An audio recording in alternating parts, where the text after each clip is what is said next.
Sa Manila, habang nagdadrive ako pabalik, naghatid ako ng empleyado ng aking kumpanya.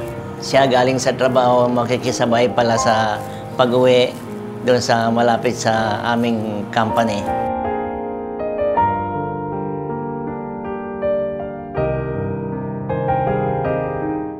Ang pinaka-memorable namin na moment ay yung tinatanong ko siya kung sasagutin niya ako o hindi. Ay di nagdadrive kami, sakay ko siya. Sabi ko, ihuhulog ko sa bangin niyang ate sasakyan pag hindi mo ko sinagot. Yan. Ginilid ko sa bangin yung aking sasakyan.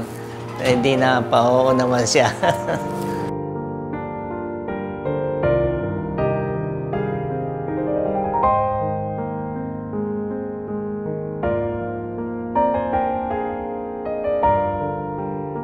Sa awa ng Diyos, sa aming pagsasama ay give and take sa kaunting problema. Hindi, yun nga, lagi kaming nag-uusap at saka sa tulong din ng Panginoon Diyos dahil kami laging nasimba, member kami ng Couples for Christ, nagkakaintindihan kami, nagmahamahalan kami.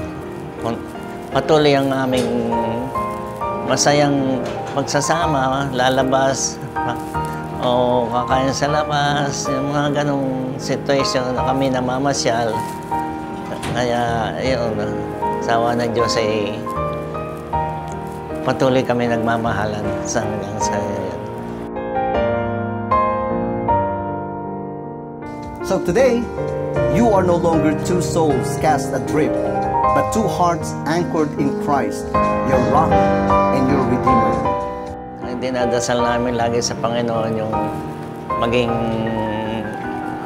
ang aming kalusugan ay manatiling at ang aming pagsasama ay mas uminit pa sa dati at kami tuloy ang magmahalan at kami maging isang huwaran para sa aming mga anak na kung paano namin sila pinalaki, kung paano namin sila mahal, ay maging isang huwaran kami sa kanila, sa kanilang pagsasama rin para tumagal din sila ng katulad namin na umabot sa 50 years kami sa aming pagsasama.